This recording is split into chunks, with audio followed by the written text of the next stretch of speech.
So the first Supergirl, Woman of Tomorrow trailer dropped. Internet buzzing already. People are looking at it. It looks fresh, gritty, emotional.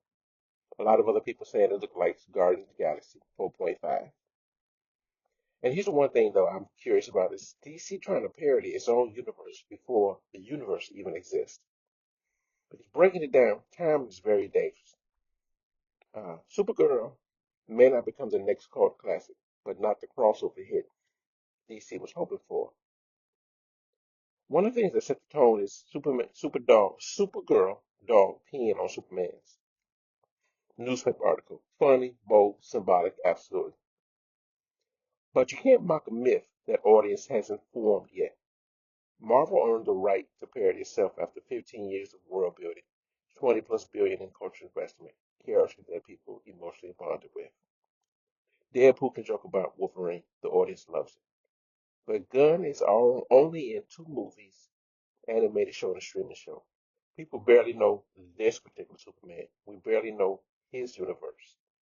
There's no emotional foundation for it, too. He's just starting out in his career. So parody feels kind of unearned and kind of premature. It feels like roasting the wedding before the bride walks down the aisle. A drunk, hungover young woman wakes up, sees Superman, in the newspaper, dog pees on it. And her message is, I'm not doing the superhero thing the male way. I see through all your myths. I'm better at this than the generation before me. This is woman's power. This is about Kara Zor-El. It's from the director who made Cruella and Odd Time. It's a female lead rallying cry. The director loves flawed, rebellious, chaotic women. It's a signature. But here's a weird danger. The generation of young male viewers and females is not trained to understand this kind of symbolic parody. Uh, you look at Super Mario Brothers and Minecraft and which are big office tent. You want that same audience, I would assume, to come to your audience. So the movie started out with the piano Superman. They may go like, if you're disrespecting Superman, why should I even bother with this world?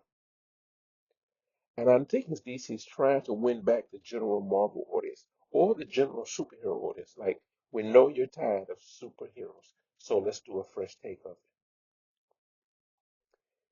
it. Deadpool in the way worked, and Supergirl may not. Deadpool made fun of X-Men troops, Fox executives, superhero cliches, the Marvel formula.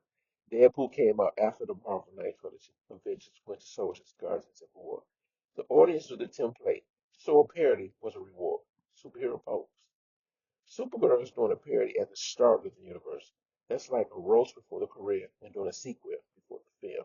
It's clever, but it's a little early. And of course, James Gunn, he loves his flawed and lovable misfits from Rocket Raccoon, underdogs who reject destiny, dad issues, cynical masculine trauma, comedy before mythology.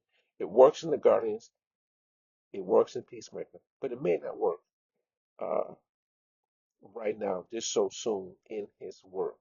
Because DC characters, deconstruction, which also Tom King, the comic book writer, is very famous for, but DC characters are also treated as gods and symbols and myths or archetypes who are trying to be human. So when you start out with Star Lord Code, Guardian style taverns, comic deep, indie hangover shots, different frame of it, DC fans would say, where's the myth? Why the satire? Is this a space adventure? What lane are we in? And remember, Woman of Tomorrow was a Supergirl that was knee deep in her career, uh, inspired by True Grit, and meets a young person to inspire her to look at things a little bit differently and remind her where she used to be. This Supergirl is 23 years old, and we don't even know how long she's been Supergirl. Was she Supergirl before Superman? Um, and when you do this, you only get one shot with a trailer. You may say this is just the first look, and maybe the second trailer take over. But people attention span are so they make a decision right away on the tone. So I'm not chastising the film, just the marketing strategy. And I really wouldn't have put no more into it.